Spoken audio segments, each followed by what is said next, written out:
बाप कवितेचा मी बाप आहे. माझी मुलगी तुम्हाला आवडली होती तर माझ्या जावयांनो त्यांनी टाळ्या वाजवल्या. बहिणी येत नाही तुमच्या टाळ्या वाजवा. परीक्षेच्या काळामध्ये टेन्शन येऊ नये म्हणून तुम्ही देवाला एडे घालता का अभ्यास करता का कॉप्या करता. याआधी मी जेव्हा इथं कार्यक्रमासाठी आलो तेव्हा प्राचार्य असलेले आमचे जाधव सर आणि बाकीची सर्व संचालक मंडळी, प्राध्यापक मंडळी, जवळजवळ सर्वच प्राध्यापक मंडळी मित्र आहेत आणि विद्यार्थी मित्र. तुमच्या या महाविद्यालयात मी गेल्या 40 वर्षापासून येतो आहे. पहिल्यांदा तुमच्या महाविद्यालयात आलो तो 43 वर्षापूर्वी मी आलो होतो. 43 वर्षापूर्वी तुमच्या महाविद्यालयामध्ये मराठवाडा विद्यापीठाचा युवक महोत्सव होता आणि त्या युवक महोत्सवामध्ये कथाकथनासाठी एक स्पर्धक म्हणून मी आलेलो होतो आणि प्राचार्यांनी महाविद्यालयाचा परिचय करून दिला. तो परिचय करून देताना त्यांनी जे जे सांगितलं ते सगळंच आम्हाला माहित होय. कारण लता मंगेशकर इथे येऊन गेल्या हे फक्त मराठवाड्याला नव्हे तर सगळ्या महाराष्ट्राला माहित आहे आणि अजूनही महाराष्ट्राच्या लक्षात आहे. कारण काल मी मंगळवेढ्याला कार्यक्रमाला होतो आणि मंगळवेढा परिसरामध्ये ज्यांच्या 3-4 बँका आहेत आणि त्या परिसरात 4-5 साखर कारखाने आहेत असे शिवाजीराव म्हणून जे ग्रस्त आहेत ते म्हटले सर आता कुठं चाललं तुम्ही आता हा कार्यक्रम संपवून. म्हटलं मला औरादला जायचंय. म्हणले औरादला लता मंगेशकर आल्या होत्या म्हटली मागे एकदा. म्हणजे तिथपर्यंत मराठवाड्याच्या बाहेरच्या लोकांच्या सुद्धा ते लक्षात आहे, त्यांना ते माहीत आहे. लोकांच्या ते लता मंगेशकर येऊन गेल्यामुळं पक्क लक्षात बसलेलं आहे. आणि मी स्वतः 43 वर्षापूर्वी इथे येऊन गेल्यामुळं आणि केवळ लता मंगेशकर येऊन गेल्या म्हणून नव्हे तर तुमच्या महाविद्यालयाची कीर्ती गुणवत्तेमुळे नंतर भाकर गेलेली आहे. सरांनी त्या गुणवत्तेची यादी वाचली पण तेव्हापासून सगळेजण फार गुणवंत विद्यार्थी होते. अगदी तुम्ही समोर बसलेले खाली पाहून एकमेकांशी बोलणाऱ्यासारखे सगळे गुणवंत विद्यार्थी तेव्हापासून आतापर्यंत या महाविद्यालयामध्ये आहेत आणि बाहेर कीर्ती फाकवणारे सुद्धा या महाविद्यालयामध्ये आहेत. मित्र हो, तुमचा आणि माझा परिचय सुद्धा खूप जुना आहे. तुम्ही म्हणाल काही वर बोलता कुठं तुमचा आमचा परिचय जुना आहे. कधी भेटलो आपण तर तुम्ही 5वीच्या वर्गात असताना तुम्हाला मी पहिल्यांदा भेटलेलो आहे. तुम्हाला माझी बाप नावाची कविता अभ्यासाला होती. आठवतं?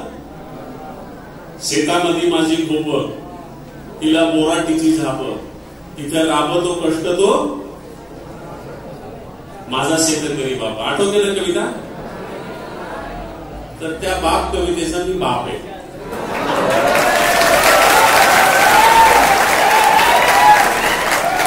कारण ती कविता मी जन्माला घातलेली आहे, ती माझी मुलगी आहे म्हणून मी तिचा बाप आहे.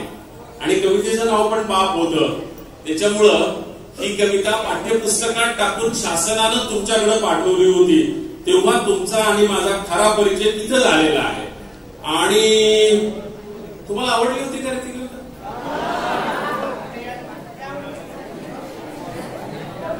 माझी मुलगी तुम्हाला आवडली होती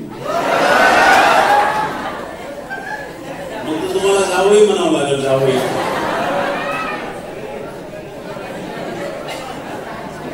तर माझ्या जावयांनो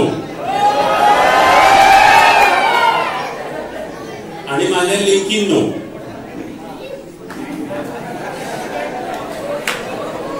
उशिरा समजलं. तर ही जी तुम्हाला कविता अभ्यासक्रमाला होती ही 21 वर्ष अभ्यासक्रमाला होती 5वीच्या पुस्तकात. त्या 21 वर्षात 5वीचं पुस्तक बदललं नव्हतं काय? 2 वेळा बदललं होतं. पण ही कविता बदलली नव्हती. का? असं कधी झालेलं नव्हतं की तीच कविता पुन्हा पुन्हा त्याच पुस्तकात लागलेली. पण ही कविता पुन्हा पुन्हा अभ्यासक्रमात लागण्याचं कारण म्हणजे तुमच्यासारख्या खेड्यापाड्यातल्या पोरांनी जेव्हा जेव्हा हे पुस्तक बदलणार आहे असं शिक्षकांनी त्यांना सांगितल्यावर महाराष्ट्रातून हजारो पत्र जायची बालभारतीला आणि बालभारतीला पुन्हा पुन्हा ती कविता अभ्यासक्रमाला ठेवावी लागायची. असं बालभारतीच्या इतिहासात कधी झालेलं नव्हतं. म्हणून ती कविता पुन्हा पुन्हा एकदा नव्हे, दोनदा नव्हे, 3 वेळा अभ्यासक्रमाला होती. 21 वर्ष अभ्यासक्रमाला होती. आणि नंतर जेव्हा तक्रारी यायला लागल्या महाराष्ट्रातून की इतर कविता आणि इतर कवी नाहीत काय, पुन्हा पुन्हा तीच कविता तुम्ही लावताय, तेव्हा पाठ्यपुस्तक निर्मिती मंडळाने दोघांचाही आग्रह, दोघांच्याही सूचना मान्य करता याव्यात म्हणून आता सध्या 3रीला दोस्त नावाची कविता आधी लावली, नंतर 5वीची कविता काढली आणि नंतर तेव्हापासून ती कविता अभ्यासक्रमात नाही. पण आता तुमचे पाठीमागून येणारे जे भाऊ आहेत त्यांच्या 3रीच्या पुस्तकात दोस्त नावाची कविता अभ्यासक्रमाला आहे. तेव्हा ही जी कविता 5वीची कविता आहे, ही 5वीची कविता मी म्हणतो तिथपासून आपण सुरुवात करूया. म्हणजे तुम्हाला तुमच्या शाळेच्या 5वीच्या वर्गाच्या तिथल्या गुरुजींच्या सगळ्या आठवणी येतील. आपल्याला ह्या स्नेहसंमेलनाच्या कार्यक्रमात सहभागी होता येईल. पण ही कविता मी एकटा कधी म्हणत नाही, तुम्हाला त्याच्यामध्ये सहभाग द्यावा लागणार आहे. पण अर्थातच सहभाग म्हणजे तुम्ही ती कविता म्हणायची नाही, तुम्ही फक्त टाळ्या वाजवायच्या, पण टाळ्या जरा तालात वाजवायच्या. आणि तुम्ही लता मंगेशकर, दीनानाथ मंगेशकर महाविद्यालयातली म्हणजे ताला सुरातली पोरं आहात, त्याच्यामुळे तुम्ही तालात टाळ्या वाजवणार याची मला खात्री आहे. पण ताल कोणता ते सांगण्यासाठी सुरुवातीला मी तुम्हाला टाळ्या वाजवून दाखवतो. म्हणजे कविता म्हटल्यानंतर नंतर तुम्ही वाजवा, मी काही संपूर्ण कवितेमध्ये वाजवणार नाही. शेतामधी माझी खोपतीला बोराटीची छाप, तिथं राब, हात मोडले का काय तुमच्या?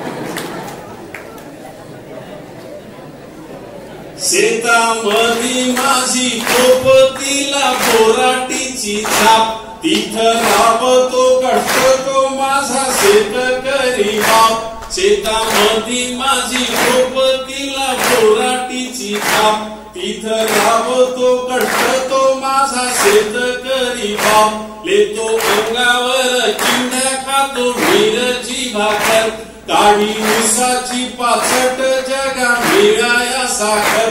लेतो अंगावर चिंध्या खातो मिरची भाकर, काळी उसाची पाचट जगा मिळाया साखर.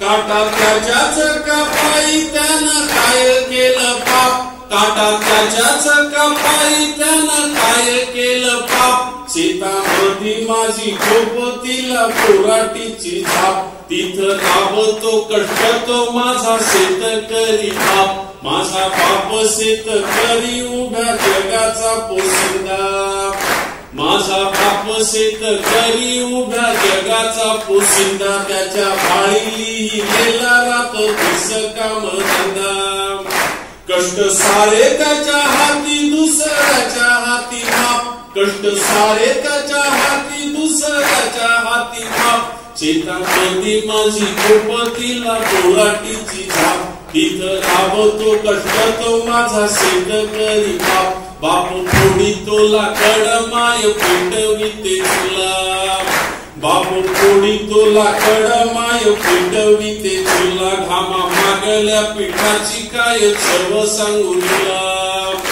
आम्ही कष्टाच खातो जग तरी हा पहा, आम्ही कष्टाच खातो जग तरी हा पहा.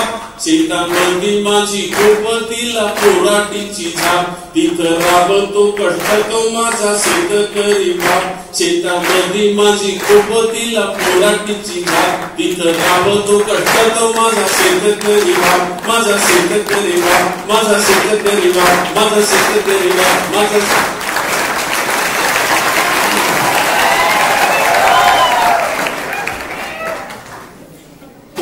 महाविद्यालय जसं गाजलेलं आहे असंच गाजलेलं आणखी एक महाविद्यालय आपल्या मराठवाड्यामध्ये आहे. ते तिकडच्या बाजूला आहे मराठवाड्याच्या, तुम्ही इकडच्या बाजूला आहे कर्नाटक बाउंड्रीला, ते आंध्रा बाउंड्रीला आहे. मुख्यमंत्र्याचं कॉलेज आहे. तिथल्या एका प्राध्यापकांनी गॅदरिंगला मला बोलवलं. तर म्हटलं अरे बाबा तुझे विद्यार्थी फार आहेत, 16,000 विद्यार्थी त्या कॉलेजमध्ये आहेत. विद्यार्थी फार आहेत. तर तो म्हणाला सर म्हणून तर तुम्हाला बोलवायचे. म्हटलं काय झालं? म्हणाला सर आमचे साहेब मुख्यमंत्री आहेत आणि आम्हाला पाहिजे तो पाहुणा ते पाठवून देतात. पण आमची पोरं त्या पाहुण्यांचं भाषणच ऐकत नाही. मागच्या वर्षी म्हणाले त्यांनी डायरेक्ट शाहरुख खान पाठवला होता गॅलरीला, पाठवून दिला. पोरांनी सांगितलं की आम्हाला शाहरुख खान पाहिजे. मुख्यमंत्री होते, त्यांनी पाठवून दिला शाहरुख खान. ते म्हणले आमच्या पोरांनी त्याला 2 मिनिटंही बोलू दिलं नाही. तो उतरला, खाली पळाला, म्हणले मुंबईला डायरेक्ट विमानतळावर गेला. म्हटलं मग मला काय तू फजिती करायला बोलवायला काय तुझ्या कॉलेजला? जर शाहरुख खानला ऐकलं नाही तर मला कोण ऐकणार आहे? तो म्हणलं सर नाही, आम्हाला वाटतं की तुमचं भाषण पोरं ऐकतील. पण कशाचं काय आलंय? मी त्या कॉलेजला गेलो, जवळजवळ मला वाटतं काहीतरी 4-5 हजार पोरं असतील आणि 7-1 हजार मुली असतील. सांस्कृतिक कार्यक्रमाला मुलींची उपस्थिती नेहमीच मुलांपेक्षा जास्त असते आणि मुलांपेक्षा जास्त सुसंस्कृतपणे त्या शांतपणे बसलेल्या असतात, कॉमेंट करत नाहीत, काही चुकीच्या गोष्टी करत नाहीत.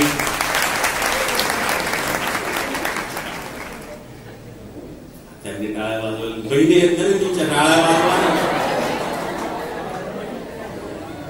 तर तिथं या 7-8 हजार पोरी होत्या आणि 4-5 हजार पोरं होते.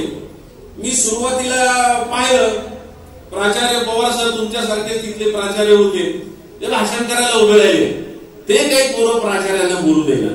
ते प्राचार्य घामपुसू परेशान. पोरं काही बोलू, प्राचार्याचं भाषण ऐकलंच नाही. सेक्रेटरी संस्थेचे बोलायला उभे राहिले, अजिबात भाषण ऐकणार पोरं. त्यांचं काहीतरी सुरू, धिंगाणा सुरू, त्यांचं बोलणं सुरू. मी बोलायला उभं राहिलो. म्हटलं आता त्यांना त्यांच्या बापाची आठवण करून दिली, बापाची कविता म्हटली, मग तर शांत बसतील. पोरं अजिबात शांत बसेना, तर कविता ऐकायला. मग मी काय केलं, मी असा डायस जो होता तो असा पूर्णपणे मुलीकडे वळवला आणि मुलांच्याकडे पाठ केली. म्हटलं आता ह्यांना बोलायचंच नाही, ह्यांना कविता म्हणून दाखवायचं नाही. आणि मुलींना म्हणाल तुम्हाला मुद्दाम एक कविता म्हणून दाखवणार आहे असं म्हणून मुलींना फक्त कविता म्हणून दाखवायला सुरुवात केली. तर त्यांना म्हटलं आता मुलींना कविता म्हणून दाखवायची म्हटलं तर थोडीशी तेजस्वी एखाद्या स्त्रीची कविता असावी. म्हणून मी काय केलं की 25 वर्षापूर्वी ETVवर एक सलग 3 तासाचा माझा कार्यक्रम झाला होता, गाऊ जिजाऊस आम्ही नावाचा. जिजाऊंच्या जयंतीच्या निमित्तानं 12 जानेवारीला जिजाऊंच्या जन्मापासून ते जिजाऊंच्या देहांतापर्यंत 20 गाण्याचा तो कम्प्लीट कार्यक्रम मी लिहिला होता. त्यातलं एक गाणं त्यांना म्हणून दाखवलं. ते जिजाऊंच्या लहानपणाचं गाणं होतं आणि ते गाणं जे होतं ते त्या कार्यक्रमात मुळात नव्हतं गाणं. पण ETV वाल्यांनी सांगितलं की सर, जिजाऊंच्या आयुष्यातल्या सगळ्या महत्वाच्या टप्प्यावर तुम्ही गाणी लिहिली, पण जिजाऊंच्या बालपणावर गाणं तुम्ही लिहिलं नाही. म्हटलं बालपणाची माहिती उपलब्ध नाही, त्याच्यामुळे कसं लिहू गाणं मी? कारण कुठेच माहिती उपलब्ध नाही, कुठल्याच पुस्तकात जिजाऊंच्या बालपणाची माहिती उपलब्ध नाही. म्हटलं माहिती उपलब्ध नाही, ते म्हटले माहिती उपलब्ध करणं तुमचं काम आहे. म्हणून मग मी ती माहिती उपलब्ध करण्याचा खूप प्रयत्न केला, पण माहिती काही सापडेना आणि ETV वाले टेन्शन द्यायला लागले. टेन्शन दिल्यावर तुम्ही परीक्षेच्या काळामध्ये काय करता मला माहित नाही. परीक्षेच्या काळामध्ये टेन्शन येऊ नये म्हणून तुम्ही देवाला एडे घालता का अभ्यास करता का कॉप्या करता मला माहित नाही. पण मला टेन्शन आलं की मी एक साधा सोपा उपाय शोधत असतो. टेन्शन आलं की मी पोटभर जेवत असतो. त्याचं कारण सांगतो तुम्हाला. पोटभर जेवलं की गाढ झोप लागते, गाढ झोप लागली की सुंदर स्वप्न पडतात आणि सुंदर स्वप्न पडली की टेन्शन संपून जातं. ज्या दिवशी जिजाऊंच्या बालपणावरचं गाणं लिहायला ETVने मला टेन्शन दिलं, त्या दिवशी मी पोटभर जेवलो, गाढ झोपलो, मला सुंदर स्वप्न पडलं आणि स्वप्नात आल्या साक्षात राष्ट्रमाता जिजाऊ. म्हणाल्या बाळा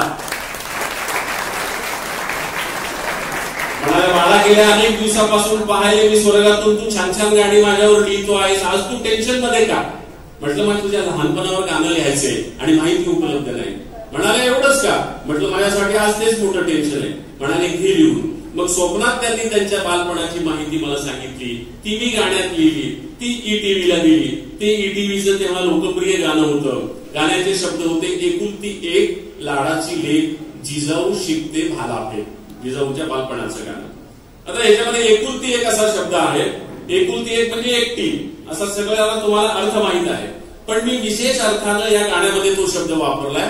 त्याचं कारण असं की जिजाऊ ज्या कुळात जन्माला आल्या त्या कुळात 3 पिढ्यात कुणी स्त्री जन्माला आलेली नव्हती. आधीच्या पिढीत कोणी स्त्री जन्माला आली नाही म्हणजे जिजाऊला आत्या नव्हती, बरोबरीच्या पिढीत कोणी स्त्री जन्माला आली नाही म्हणजे जिजाऊंना बहीण नव्हती, नंतरच्या पिढीत कोणी स्त्री जन्माला आली नाही म्हणजे जिजाऊंना मुलगी नव्हती.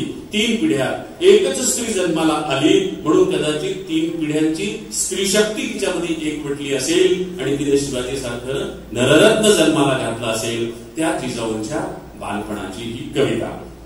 आता ही जी कविता आहे ही कविता मी एकटा म्हणत नाही, तुम्हाला आधीच्या कवितेसारखी साथ द्यावी लागेल. द्याल ना? आता काही मला तुम्हाला सूचना करायची गरज नाही. तयार आहेत तुम्ही? कुठे तयार? पाठीच्या गणात ताट करून बसण्याला तयार म्हणतात. तुम्ही पाठीचे कडे असे वाकून बसले तुम्ही सगळे. करायची सुरुवात. एकुलती एक लाडाची लेक जिजाऊ शिकते भाला फेक. एकुलती एक लाडाची लेक जिजाऊ शिकते भाला फेक. घोड्यावरती रान फिरती डोंगरकडे सहज चढे. घोड्यावरती रान फिरती डोंगरकडे सहज चढे. तलवार हातीबाई करी लख लख. तलवार हातीबाई करी लख लख. जिजाऊ शिकते भाला फेक. एकुलती एक लाडाची लेक जिजाऊ शिकते भाला फेक. तू बाई फूट तू बाई तू हाताला धर गर गर गर. तू बाई फूट तू बाई तू हाताला धर गर गर गर. मारगिर की बाई भुईला टेक. मारगिर की बाई भुईला टेक. जिजाऊ शिकते भाला फेक. एकुलती एक लाडाची लेक जिजाऊ शिकते भाला फेक. एकुलती एक लाडाची लेक जिजाऊ शिकते भाला फेक. गाव मांडला जीव भांडला. गाव जिंकला गाव लिपला. गाव मांडला जीव भांडला. गाव जिंकला गाव लिपला. बाजू घेतली बाई मनात नेक. बाजू घेतली बाई मनात नेक. जिजाऊ शिकते भाला फेक. एकुलती एक लाडाची लेक जिजाऊ शिकते भाला फेक. लाडीचे लाड फुलबाग हातात चुडा हिरवाग. लाडीचे लाड फुलबाग हातात चुडा हिरवाग. पायानं भरल्या मापाला ठेस. पायानं भरल्या मापाला ठेस. जिजाऊ शिकते भाला फेक. एकुलती एक लाडाची लेक जिजाऊ शिकते भाला फेक. एकुलती एक लाडाची लेक जिजाऊ शिकते भाला फेक. घोड्यावरती रान फिरती डोंगरकडे सहज चढे. घोड्यावरती रान फिरती डोंगरकडे सहज चढे. तलवार हातीबाई करी लख लख. तलवार हातीबाई करी लख लख. जिजाऊ शिकते भाला फेक. एकुलती एक लाडाची लेक जिजाऊ शिकते भाला फेक. जिजाऊ शिकते भाला फेक. जिजाऊ शिकते भाला फेक. जिजाऊ शिकते भाला फेक. जिजाऊ शिकते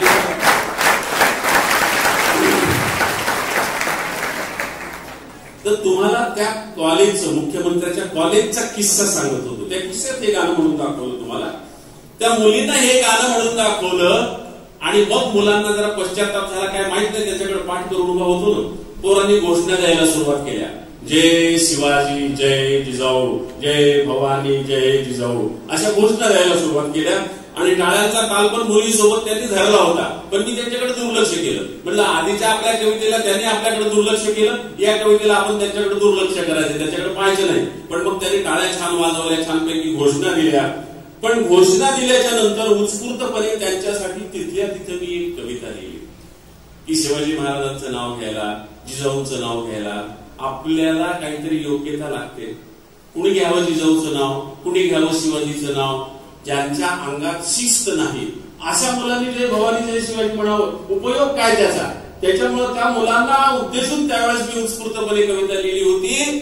आधी घडवा चरित्र आपुले, घडवा आपुला गाव. आधी घडवा चरित्र आपुले, घडवा आपुला गाव. मग घ्या छत्रपतींचे नाव, मग घ्या छत्रपतींचे नाव. काय काय योग्यता लागते छत्रपतीचं नाव घ्यायला? माय बाप हे दैवत आपुले, आपुल्यासाठी सदैव खपले. माय बाप हे दैवत आपुले, आपुल्यासाठी सदैव खपले. चरणी ठेवा भाव, मग घ्या छत्रपतींचे नाव. मग या छत्रपतींचे नाव. जमीन आपुली सदैव प्यारी, अपार मेहनत करा शिवारी. जमीन आपुली सदैव प्यारी, अपार मेहनत करा शिवारी. पिकवा चारी ठाव, मग या छत्रपतींचे नाव. या देशाची पवित्र माती, तिची जपाया दिगंत कीर्ती. या देशाची पवित्र माती, तिची जपाया दिगंत कीर्ती. घ्या छातीवर घाव, मग ह्या छत्रपतींचे नाव. मग ह्या छत्रपतींचे नाव. मग ह्या छत्रपतींचे नाव. मग ह्या छत्रपतींचे नाव. ह्या योग्यता सिद्ध कराव्या लागतात. जर छत्रपतीचं नाव आपल्या तोंडातून बाहेर पडावं असं वाटत असेल तर आई बापावर श्रद्धा पाहिजे, या भूमीवर श्रद्धा पाहिजे, आपल्या कर्तव्यावर श्रद्धा पाहिजे, आपल्या देशावर श्रद्धा पाहिजे. हे असेल तरच आपणाला जय भवानी, जय शिवाजी, जय जिजाऊ, जय शिवाजी म्हणण्याचा अधिकार आहे. हे त्या पोरांना सांगितल्यावर मग ती पोरं जरा शांत झाली आणि सुरळीत झाली. काट्या कुट्याचा तुडवीत रस्ता, माझ्या गावाकडे चल माझ्या दोस्ता. काट्या कुट्याचा तुडवीत रस्ता, माझ्या गावाकडे चल माझ्या दोस्ता. काट्या कुट्याचा तुडवीत रस्ता, माझ्या गावाकडे चल माझ्या दोस्ता. कशी उन्हात उन्हात कळतात माणसं, कशी मातीत मातीत मळतात माणसं. कशी उन्हात उन्हात कळतात माणसं, कशी मातीत मातीत मळतात माणसं. कशी खातात जीवाला खसता, माझ्या गावाकडे चल माझ्या दोस्ता. काट्या कुट्याचा तुडवीत रस्ता, माझ्या गावाकडे चल माझ्या दोस्ता. काळा बापाचं हिरवं रान, काळा माईन पिकवलं सोनं. काळा बापाचं हिरवं रान, काळा माईन पिकवलं सोनं. पण त्यांच्या घामाचा भाव लई सस्ता, माझ्या गावाकडे चल माझ्या दोस्ता. काट्या कुट्याचा तुडवीत रस्ता, माझ्या गावाकडे चल माझ्या दोस्ता. माझ्या गावाकडे चल माझ्या दोस्ता.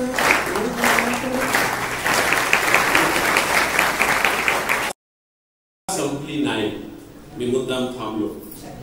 मी कविता म्हणायला सुरुवात केली, तुम्ही टाळ्या वाजवायला सुरुवात केली. तुम्हाला टाळ्या वाजवा म्हटलं होतं काय?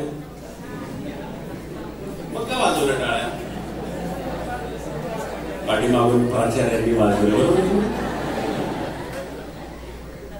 मला आनंद वाटला तुम्ही टाळ्या वाजवल्या.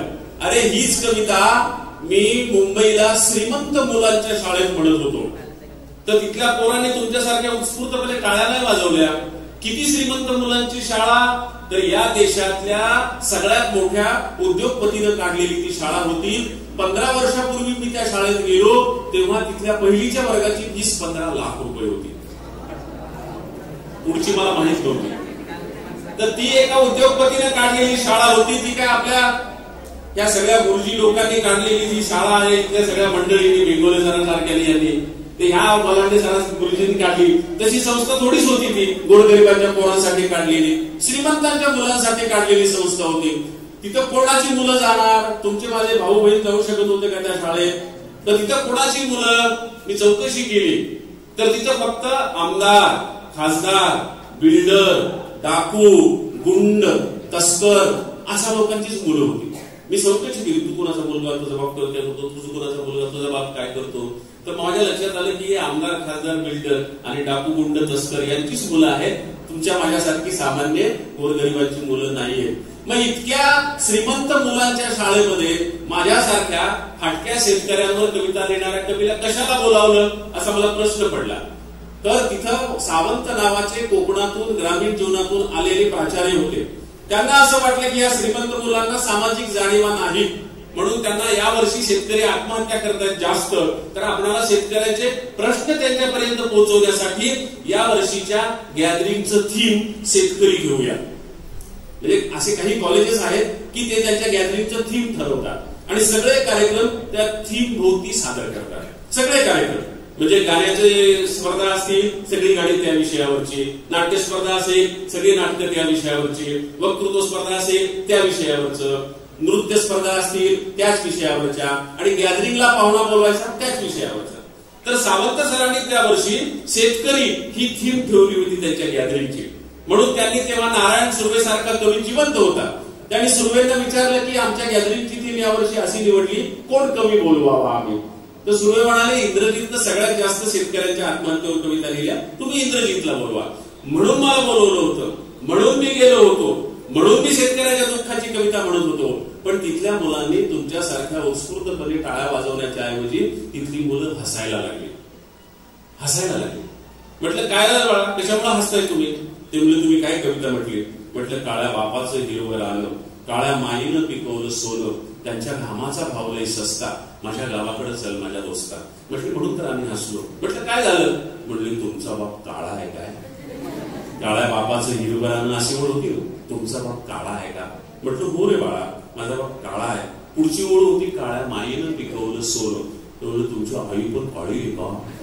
म्हटलं हो रे बाळा, माझी आई पण काळी, माझा बाप पण काळा, शेतात राबतात, मी पण काळाच होतो तेव्हा. आता शहरात आल्यामुळे जरा उजळला रंग, पण मुळात काळाच आहे मी. तर त्याला विचारलं तुझी आई कशी आहे? म्हणलं गोरी पान आहे. चांगली गोष्टी आहे ना, आई गोरी आता काय वाईट थोडंच आहे. म्हटलं तुझे वडील कसे आहेत? म्हणलं आईपेक्षा गोरे पान आहेत. म्हटलं तुझा पालीसारखा पांढरा फटक रंग पाहून तुझ्या आई वडिलांच्या रंगाची मला कल्पना आली होती की ते कसे असतील ते, पण तू हसलास का? तर म्हणलं मला काळ्या माणसाचं हसू येतं. म्हटलं का? म्हणलं कारण नाही सांगता येत पण हसू येते. म्हटलं पागल आहेस काय, वेडा आहेस काय? तू हसतो आणि तुला तुझ्या हसण्याचं कारण सांगता येत नाही. आमच्याकडे बस स्टँडवर, रेल्वे स्टेशनवर पागल लोक असतात, वेडे हसतात गदागदा, त्यांनाच माहित नसतं कशामुळे हसतात ते. तसं पागल आहेस काय तू? म्हटलं नाही नो सर, असं कसं काय म्हणाले. म्हटलं का हसला? म्हटलं सर मला कारण नाही सांगता येत पण मला काळ्या माणसाचं हसू येतं, असं तो मुलगा म्हणाला. म्हटलं मॉडर्न इन्फॉर्मेशन टेक्नॉलॉजीचा तू विद्यार्थी आहेस, तुला काही प्रश्न विचारू का? म्हणाला विचारा. म्हटलं आपल्या देशाला गुलाम कुणी केलं होतं रे? म्हणाला तेवढं काही मला माहित नाही काय. म्हटलं कुणी सांग ना. म्हणाला इंग्रजांनी. म्हटलं गांधी महात्माला लोकमान्य टिळकाला जेलात कुणी टाकलं होतं? म्हणाला इंग्रजांनीच. म्हटलं भगतसिंग, राजगुरू आणि सुखदेवाला फाशी कुणी दिली रे? म्हणाला इंग्रजांनीच. मला माहित आहे सर. म्हटलं इंग्रजांना इतिहासामध्ये प्रतिशब्द काय? म्हणाला गोरे. म्हटलं तुझा बाप कसा आहे?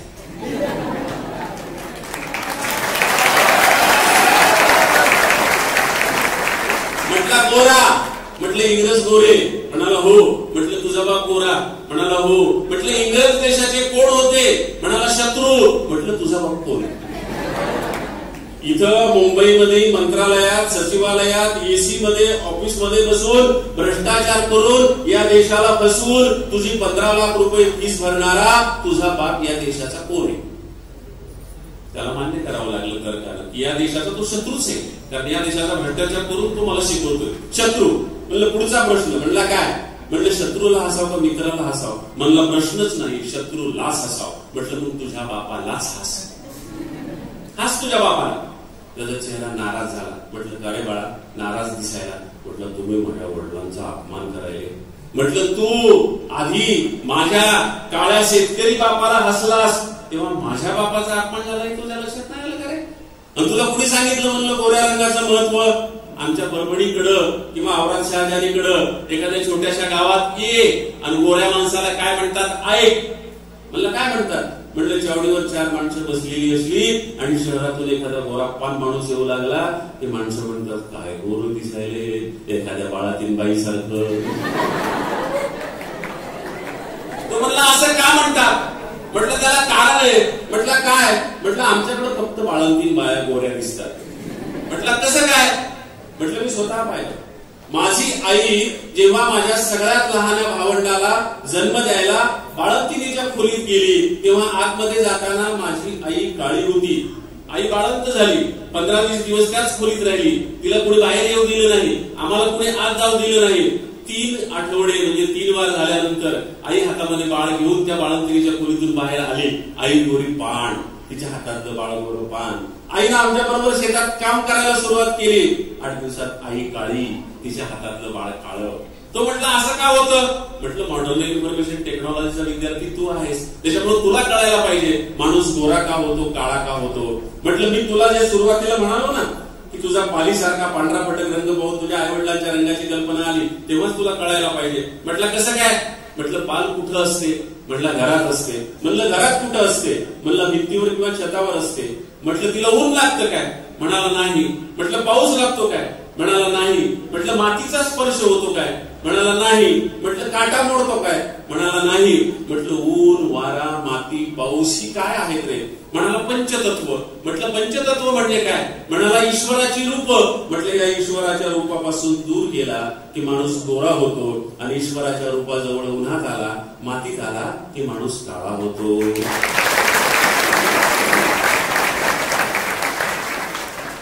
त्याला म्हटलं तुला आणखी काही प्रश्न विचारू का? म्हटलं सर तुमच्या प्रश्नांची आता भीती वाटायला. म्हटलं नाही रे बाळा, साधे साधे प्रश्न आहेत. म्हणाला काय? मला तुला आपल्या देवाची काही नावं माहित आहेत काय? म्हणाला हो.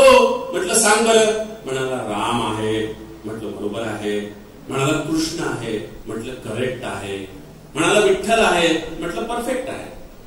तो म्हणाला कसं काय? म्हणलं विठ्ठल परफेक्ट माझ्या बापासारखा आहे. रंगानं काळा आहे, वाणानं गुटका आहे, कमरेला धोतर आहे, अंगात बाराबंदी आहे, डोक्यावर पागोटा आहे आणि एकादशीच्या दिवशी कमरेवर हात ठेवून माझ्या बापाची वाट पाहत असतो, माझा भक्त कधी येईल. तो परफेक्ट माझ्या बापासारखा आहे. त्याला म्हटलं ज्या 3 देवांची नावं तू सांगितलीस त्या 3 देवांपैकी कोणता देव गोरा आहे? तर रामाचं वर्णन पुराणामध्ये घननीळ सावळा असं करण्यात आलेलं आहे. कृष्ण या शब्दाचा अर्थच काळा असा होतो. त्याचं नाव कृष्ण नाहीये, त्याचं नाव वासुदेव आहे, पण तो रंगानं काळा होता. त्याचा भाऊ बळीराम रंगानं गोरा होता. दोघं अंगणात खेळायची तेव्हा यशोदा त्यांना रंगावरून हाक मारायची लाडानं.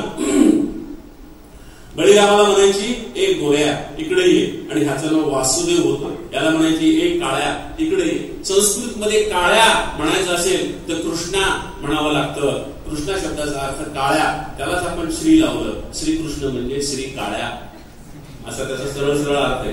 आणि त्याला म्हणलं विठ्ठल तर परफेक्ट माझ्या बापासारखा आहे. त्याला म्हटलं ज्या देशात, ज्या धर्मात आणि ज्या संस्कृतीत जन्माला आलास त्या देशाची, त्या धर्माची आणि त्या संस्कृतीची आराध्य दैवत काळी असताना आपण काळ्या रंगाला हसतो, म्हणजे आपल्या देशाला, आपल्या धर्माला आणि आपल्या संस्कृतीला हसतो. हे तुझ्या लक्षात नाही आलं काय? म्हटलं सर नाही ना. म्हटलं आता कळालं ना? म्हणाला हो. म्हटलं आता माझ्या बापाला हसणार नाहीस ना? म्हणाला नाही. म्हटलं माझ्या बरोबर आता कविता म्हणशील काय? म्हणाला हो. आणि मग ते कडवून मी पुन्हा म्हटलं आता माझ्या तालानुसार काळ्या वाजवा. आधीचा तुमचा ताल चुकला होता. काळ्या बापाच हिरवं रान, काळ्या माईन पिकवलं सोनं. काळ्या बापाच हिरवं रान, काळ्या माईन पिकवलं सोनं. पण त्यांच्या धर्माचा भाव लय सस्ता. माझ्या गावाकडं चल माझ्या दोस्ता, काट्या कुट्याचा तुडवीत रस्ता.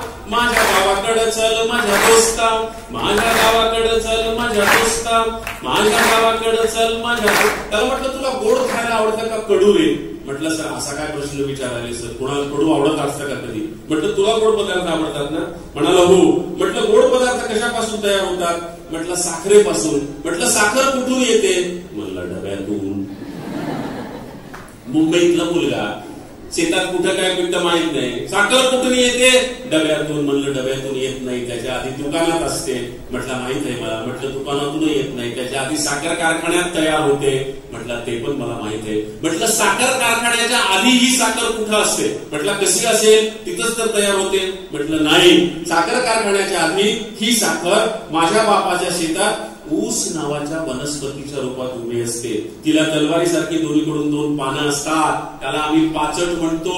माझा बाप दारं धरायला, पाणी द्यायला, ऊस भिजवायला आत जातो तेव्हा तलवारीसारख्या त्या पानांनी माझ्या बापाचं अंग कापतं, रक्त निघतं, जखमा होतात, पू होतो. माझा काळा बाप तिकडे शेतामध्ये अंगावर जखमा बाळगतो तेव्हा तुझा गोरा बाप साखर खातो.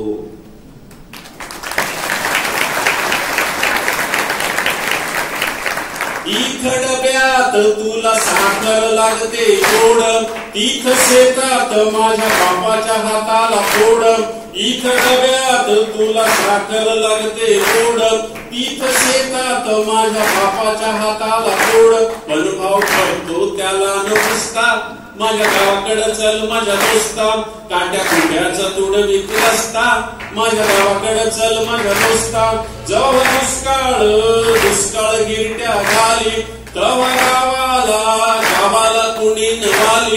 जेव्हा दुष्काळ गिरट्या घाली, तेव्हा गावाला कुणी नवाली. बसेस गीत घालतात रस्ता, माझ्या गावाकडे चल माझ्या दोस्ता, काट्या कुट्याचा तुडवीत रस्ता, माझ्या गावाकडे चल माझ्या दोस्ता. या भूमीचा मूळ अधिकारी बाप झालाय आज भिकारी. या भूमीचा मूळ अधिकारी बाप झालाय आज भिकारी. गाव असून झालाय फिरस्ता, माझ्या गावाकडे चल माझ्या दोस्ता, काट्या कुट्याचा तुडवीत रस्ता, माझ्या गावाकडे चल माझ्या दोस्ता. कशी उन्हात तळतात माणसं, कशी मातीत मळतात माणसं, कशी खातात जीवाला खस्ता, माझ्या गावाकडे चल माझ्या दोस्ता, काट्या कुट्याचा तुडवीत रस्ता, माझ्या गावाकडे चल माझ्या दोस्ता, माझ्या गावाकडे चल माझ्या दोस्ता, माझ्या गावाकडे चल माझ्या दोस्ता.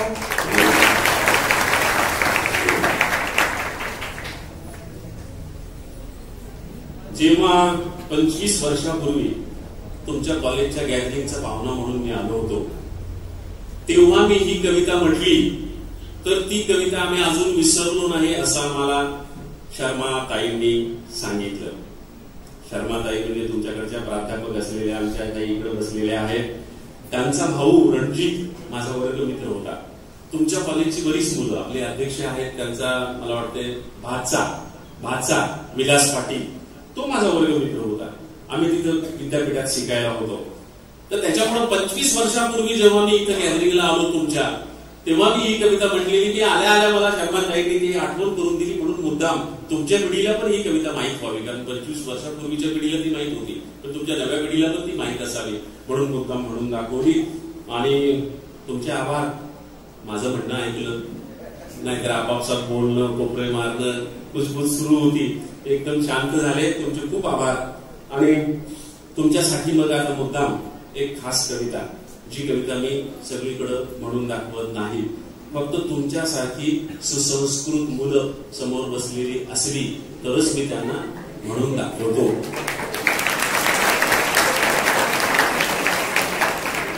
कारण या विषयावर मराठी मुळात कुणी कविताच लिहिली नव्हती.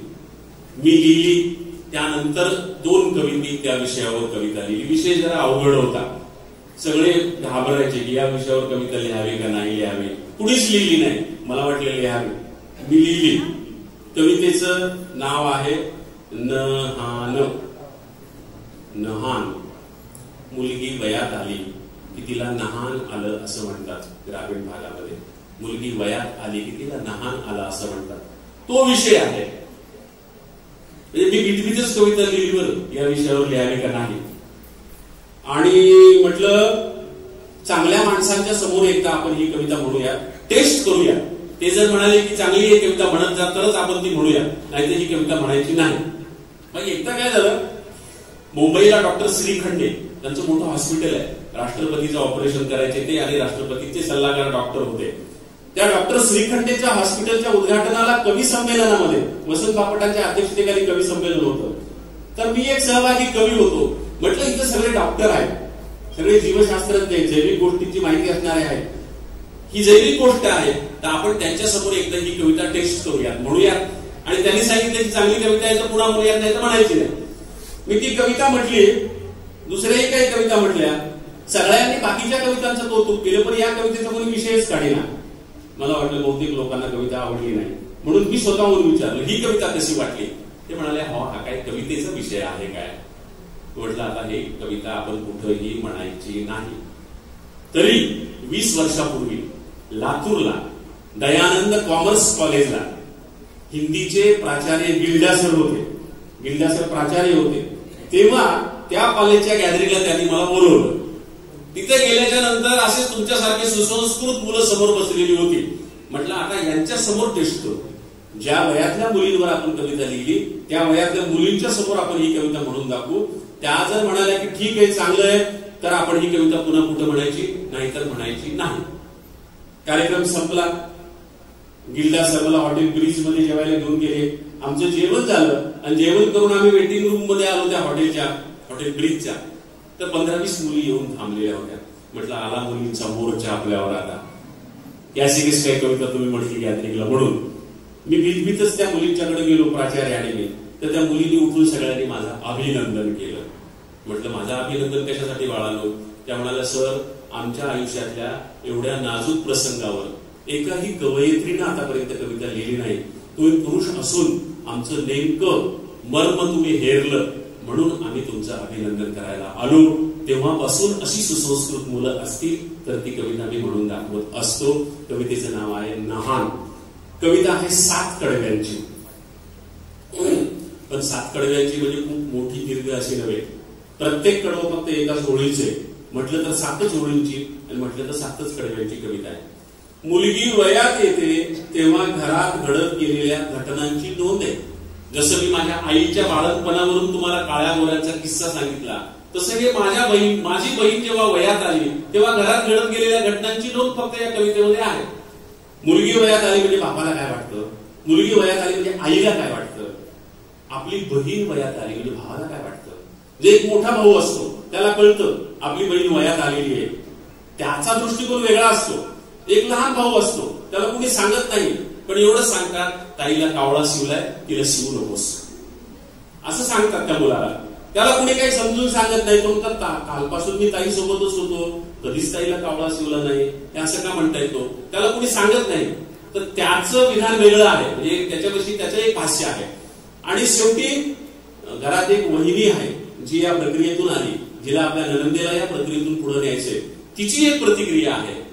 त्याच्यानंतर जो नियोजित वर आहे त्या मुलीचा, त्याला कळतं की आपली नियोजित वधू वयात आलेली आहे, त्याची काय प्रतिक्रिया आहे, ती एक प्रतिक्रिया. आणि शेवटी कवी म्हणून त्या घटनेवरची माझी काय प्रतिक्रिया आहे. अशा 7 जणांच्या 7 प्रक्रियांची, 7 कडव्यांची, पण 7च ओळींची अशी ही कविता आहे. ती कविता मी तुम्हाला मुद्दाम म्हणून दाखवतो.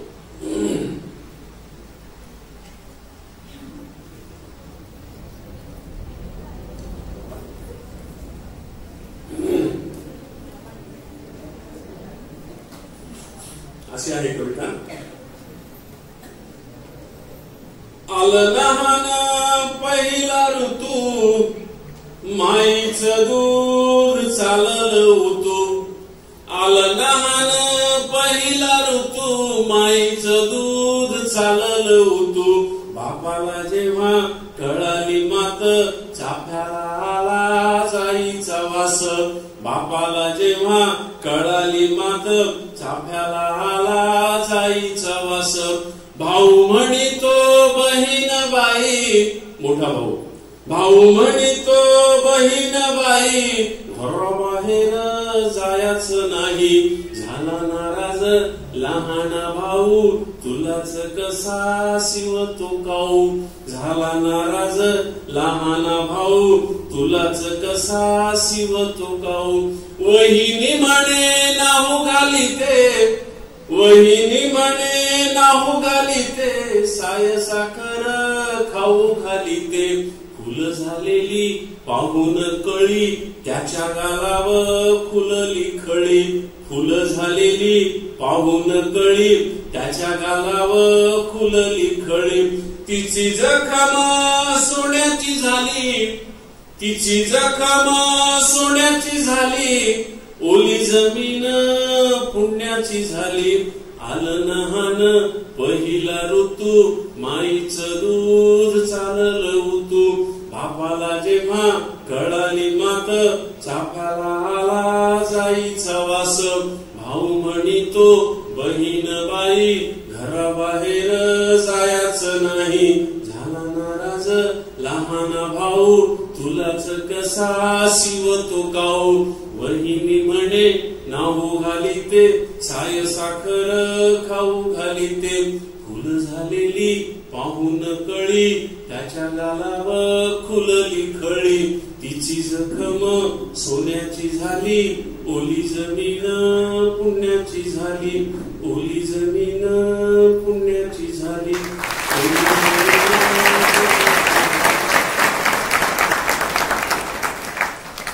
60 मिनिटं झाली.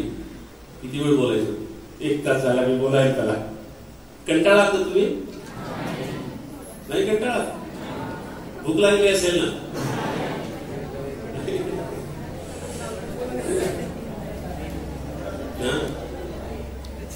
कविता म्हणजे शेवटची, कारण ती कविता म्हटल्यानंतर पुन्हा दुसरी कविता मी म्हणत नाही. चालेल, शेवटची एक कविता म्हणतो आणि आपण थांबूयात. कारण किती कविता म्हणणार, मला हातात कागद लागत नाही. मला माझ्या कविता पाठ आहेत, मला इतरांच्या सुद्धा कितीतरी कविता पाठ आहेत.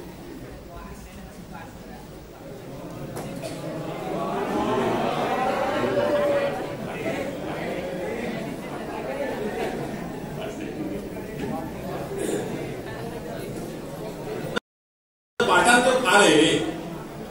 मी 5वीच्या वर्गात असताना मला संपूर्ण भगवद्गीता संस्कृत मधून 700 श्लोक 18 अध्याय मुखपाठ होती.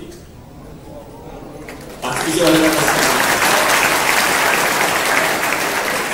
म्हणजे धर्मक्षत्रे कुरुक्षेत्रे समवेत युत्सव मामका पांडवाश्चैव किम कुर्वत संजय पासून ते यत्र योगेश्वर कृष्णो यत्र पार्थो धनुर्धर तत्र श्री विजयो भूतीर ध्रुवा नीतीर मतीर मम पर्यंत संपूर्ण भगवद्गीता मला मुखपाठ होती. मी 5वीच्या वर्गात असताना. 6वीच्या वर्गात असताना मला चक्रधर स्वामींची 10.5 सूत्र म्हणजे संपूर्ण सूत्रपाठ मुखपाठ होता. आणि 8वीच्या वर्गात असताना मला बहिणाबाई चौधरींच्या कवितांचा नाद लागला. आमच्या गावात बहिणाबाई चौधरींच्या गावातले बोरणारे नावाचे गुरुजी बदलून आले आणि त्यांना म्हटलं तुम्ही कोणत्या गावाचे? ते म्हणले मी अमुक गावाचं. म्हणजे बहिणाबाईचं गाव. म्हटले हो. म्हणलं मग मला सोबत घेऊन जा. उन्हाळ्याच्या सुट्टीत त्यांच्या गावी बहिणाबाईच्या गावी गेलो. बहिणाबाईच्या सगळ्या कविता आणल्या आणि सगळ्या 52 कविता मी पाठ केल्या 8वीला असताना बहिणाबाईच्या. मला अजूनही बहिणाबाईच्या समग्र कविता पाठ आहेत. उद्या अहमदनगरला जैन व्याख्यानमालेत त्या बहिणाबाईच्या कवितेवरच कार्यक्रम आहे माझा. बहिणाबाई संपूर्ण पाठ आहे मला. इतकंच नाही तर मला जात्यावरच्या ओव्या सुद्धा आईच्या पाठ होत्या. आईला मी दळू लागायचो. आता आईच दळीत नाही त्याच्यामुळे तुम्ही दळण्याचा प्रश्नच नाही. पण आमच्या वेळेस आई दळायची आणि आईला मी दळू लागायचो आणि दळताना गाणी म्हणू लागायचो. मला गाणी खूप पाठ होती. मला किती गाणी पाठ होती तर पाठ होती त्याच्यामुळे किती ते माहित नाही. मी विद्यापीठात शिकायला गेलो ना संभाजीनगरला, तर तिथल्या विद्यापीठात शिकायला गेलो असताना आम्हाला लोकसाहित्य शिकवायला जे लोकसाहित्याचे मोठे अभ्यासक होते ज्यांना पद्मश्री पुरस्कार मिळाला ते प्रभाकर मांडे आम्हाला लोकसाहित्य शिकवायला होते. वर्गात एखाद्या लोकसाहित्याच्या तत्वाच्या विशदीकरणाची गरज पडली तर मांडे सर म्हणायचे इंग्रजीत अशा अर्थाची एखादी ओवी म्हण रे. मी उठून उभा राहायचो आणि तशा अर्थाच्या 10 ओव्या म्हणून दाखवायचो. ते म्हणायचे एक ओवी म्हण. म्हटलं तर एका अर्थाच्या 10 ओव्या म्हणतो तुला किती पाठ आहे? म्हटलं पाठ आहे त्याच्यामुळे किती माहित नाही. मग त्याच्या टेबलावर 200 पानाचं एक रजिस्टर होतं. मला म्हणाले हे घेऊन जा. मग ते रजिस्टर घेतलं. मग विलास मी राजा ओळखुंदे आम्ही सगळे वसतिगृहात आलो आणि मी त्या वह्या लिहित बसलो तर माझा एक दिवस संपला, एक रात्र संपली, दुसरा दिवस संपला, दुसरी रात्र संपली, दुसरी सगळी कामं करत करत तिसरा दिवस संपला, तिसरी रात्र संपली, रजिस्टर संपलं पण माझं ओव्या लिहिणं संपलं नाही. 4थ्या दिवशी मी ते रजिस्टर नेऊन मांडे सरांच्या हातात दिलं. 5व्या दिवशी वर्गात मांडे सरांनी मला विचारलं माहितीये का तुला किती ओव्या पाठ आहेत? म्हटलं सर माझा वेळ सगळा लिहिण्यात गेला हो. ते म्हणाले माझी रात्र सगळी मोजण्यात गेली. तुला जात्यावरच्या 2000 ओव्या पाठ आहेत. म्हटलं सर तुमचं रजिस्टर संपलं म्हणून थांबलो, मला अजून ओव्या पाठ आहेत, दुसरं रजिस्टर द्या. तर इतक्या ओव्या मला पाठ होत्या. त्यामुळे मला कविता म्हणायला तासन तास मी म्हणू शकतो. परवा खरे वाचन मंदिर मध्ये मिरजेला मी सलग 2.5 तास बोलत होतो आणि त्याच्या आधी कुसुमाग्रज प्रतिष्ठानमध्ये सलग 4 तास मी बोलत होतो. त्याच्यामुळे मी कितीही वेळ बोलू शकतो. पाठांतर खूप आहे, किती वेळ बोलणार. शेवटी पुन्हा आपल्याला तुम्हाला जेवायचं आहे, बाकीच्या गोष्टी आहेत. त्यामुळे शेवटची कविता म्हणतो आणि थांबतो. सांगण्यासारख्या बोलण्यासारख्या आठवणी गोष्टी गमती जमती कितीतरी आहेत. तासन तास मी फिरवून ठेवू शकतो. पण शेवटची कविता माझ्या आईनं मला सांगितलेली माझ्या जन्माची कहाणी. आता मी 2-3 कविता म्हटल्या आणि मी तर 500 कविता लिहिल्या, तर सगळ्या शेतकऱ्यांच्या जीवनावर कविता लिहिलेल्या आहेत. आणखीही काही पुस्तकं आहेत माझी एकूण 30 पुस्तकं प्रकाशित आहेत. पण सध्या 10 पुस्तकांच्या प्रती आहेत. ज्यांना कुणाला फार उत्सुकता वाटेल गावातून आलेल्या काही नागरिकांना, शिक्षकांना, प्राध्यापकांना, तर त्यांनी नंतर आमच्या ड्रायव्हरशी संपर्क साधला तर ते तुम्हाला पुस्तकं उपलब्ध करून देऊ शकतील. आम्ही मुद्दाम स्टॉल लावला नाही. नंतर जेवण आहे पोरांचं, पोरांच्याकडे बऱ्याचदा पैसे नसतात, पोरांसाठी ही सूचना नाहीच आहे. पालक आणि प्राध्यापक यांच्यासाठी ही सूचना आहे की ज्यांना कुणाला वाटले की बाबा हैराव सरांच्या कविता आणि पुस्तकं आपल्याकडे असावीत, संस्थेला वाटले की आपल्याकडे एखादा संच असावा, तर त्यांनी ड्रायव्हरशी संपर्क करायला हरकत नाही. शेवटची कविता. ही कविता म्हटल्यानंतर मी काही बोलण्याच्या मनस्थितीत राहत नाही, म्हणून ही कविता म्हटल्यानंतर मी थांबत असतो, बोलत नाही. म्हणून ही कविता कार्यक्रमाच्या शेवटी मी म्हणत असतो. म्हणून ही कविता म्हणण्याच्या आधी मला इथं बोलवलं त्याबद्दल संस्थेचे, सगळ्या व्यवस्थापन समितीचे, प्राचार्यांचे, स्नेह संमेलन समितीचे सगळ्यांचे खूप खूप आभार मानतो. आणि गेल्या सव्वा तासापासून तुम्ही सगळ्यांनी मला ज्या रसिकतेनं दाद दिली त्याबद्दल तुमचेही सगळ्यांचे आभार मानतो. शेवटची एक सूचना सांगतो. ही कविता म्हणताना मला डिस्टर्ब किंवा त्रास झाला तर सहन होत नाही, कारण ही कविता माझ्या आईशी, माझ्या जन्माशी संबंधित आहे. त्याच्यामुळे मध्येच कुणी उठलं, मध्येच कुणी बोललं, कॅमेरामॅननी सुद्धा मध्ये यायचं नाही. मध्येच कुणी उठलं, मध्येच कुणी बोललं, मध्येच कुणी आलं, मध्येच कुणाचा मोबाईल वाजला तर मला खूप त्रास होतो. कधी कधी माझं डोकं सरकतं, मग जवळपास दगड नसल्यामुळे मी बाटली फेकून मारतो, बाईक फेकून मारतो. त्याच्यामुळे शक्यतो या कवितेच्या वेळेस मला डिस्टर्ब होणार नाही याची काळजी घ्या. आधी नाही डिस्टर्ब झाला, ही सूचना तुमच्या इथे सांगायची गरज नव्हती, पण तरी अनवधानानं शेवटची कविता आहे म्हणून मध्येच प्राचार्य उठतात, काहीतरी सूचना सांगतात वगैरे, तर तसं काही करू नका. शक्यतो कुणी उठू नका. माझ्या आईनं मला सांगितलेली माझ्या जन्माची कहाणी असं या कवितेचं स्वरूप आहे. मायला विचारलं, माय मवा जन्म कव्हा झाला, तेव्हा माझ्या आईनं आपल्या मराठवाडी भाषेत, आमच्या परभणी जिल्ह्यातल्या भाषेत जी मला कहाणी सांगितली माझ्या जन्माची, तीच मी कवितेत रूपांतरित करून सांगितलेली आहे. ही कविता मी गाणार नाही, ही कविता नुसती तुम्हाला अभिवाचन करून दाखवणार आहे. की दो जीवाची माय मही गेली दूरच्या शेताला, पोटा पाण्याच्या वडीनं जीव कामात गुतला. दो जीवाची माय मही, दो जीवाची म्हणजे गरोदर बाईला दो जीवाची बाई म्हणतात. एक तिचा जीव आणि एक तिच्या गर्भातल्या बाळाचा जीव. दो जीवाची बाई आहे, तिच्या डोक्यावर ओझं देऊ नका. दो जीवाची बाई आहे, तिला चढू देऊ नका असं आपण म्हणत असतो. तर दो जीवाची म्हणजे गरोदर, आणि ओटी म्हणजे कपडेला बांधलेला कपडा, कापूस वेचून त्याच्यात टाकतात, त्याला ओटी म्हणतात. आणि स्त्रीच्या गर्भाशयाला पण ओटी म्हणतात. दोनही अर्थानं तो शब्द कवितेमध्ये वापरलेला आहे. दो जीवाची मायमही गेली दूरच्या शेताला, पोटा पाण्याच्या वडीनं जीव कामात गुंतला. वटी आलेल्या वटीवर धुडक्याची एक वटी, एकी मधी गर्भ ताना एक कापसाच्या साठी. वटी आलेल्या वटीवर धुडक्याची एक वटी, एकी मधी गर्भ ताना एक कापसाच्या साठी. बोंड बोंड एचतानी झाली दुपार इखाली, माये गेली सावलीला झोपाळल्या तुरी खाली. असं पासच्या रानात नाही माणसाचा थारा, चिडी चिप्प पाखराची भर उन्हाचा पहारा. घास कुटका खाऊन जरा टेकविली पाठ, आल्या एकाएकी कळा हात पाय झाले ताठ. घामाघूम झाली माय कावरली बावरली, रेटा देऊन हाताला कशी बसी सावरली. सावरता सावरता कळ उठली जोरात, आडरानात हारण थर कापली उरात. पुढी काय झालं त्याच माईला नव्हतं भान, जणू पडलंय पाखरू बिनवारशी उतान. असं पासच्या रानात नाही माणसाचा थारा, चिडी चिप्प पाखराची भर उन्हाचा पहारा. घास कुटका खाऊन जरा टेकविली पाठ, आल्या एकाएकी कळा हात पाय झाले ताठ. घामाघूम झाली माय कावरली बावरली, रेटा देऊन हाताला कशी बसी सावरली. सावरता सावरता कळ उठली जोरात, आड रानात हारण थर कापली उरात. पुढी काय झालं त्याच माईला नव्हतं भान, जणू पडलंय पाखरू बिनवारशी उतान. आली सुतीवर तव्हा कुस रिकामी झालेली, मातीवर वल्ला गोळा माती तोंडात गेलेली. बाळातीन झाली माय जशी सीता वनवासी. बाळातीन झाली माय जशी सीता वनवासी. लव अंकुश खेळले जसे झाडा झुडपाशी. खाली वरी धुडक्यात कापसाच्या डालीमध्ये मला घालून माईनं डाल उचलली आधी. नाही अंगामध्ये बळ तरी माय तरारली. वल्ली कच्ची बाळातीनं नदीमध्ये उतरली. माय झाली वसुदेव सूर्य झाला नागफणा. माय झाली वसुदेव सूर्य झाला नागफणा, तरी धीराच्या मायेनं नाही वाकू दिला कणा. माय सांगती अशाच कव्हा गोष्टी जुन्या पाण्या, तुझ्या जन्माच्या येळाला बाळा नवत्या रे कण्या. कसं फुटावं रे दूध, कशी भरावं कंबर, पोट जगविलं तव्हा कच्चे खाऊन कुंबर. घोरपडीच्या मासानं येती भरून कंबर, त्याच्यासाठी बाप तुहा धुंडू लागला डोंगर.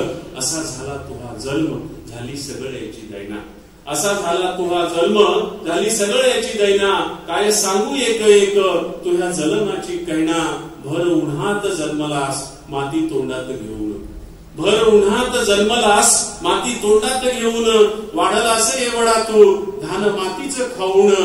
मातीसाठीच जगावं मातीसाठीच मरावं, मातीसाठीच जगावं मातीसाठीच मरावं.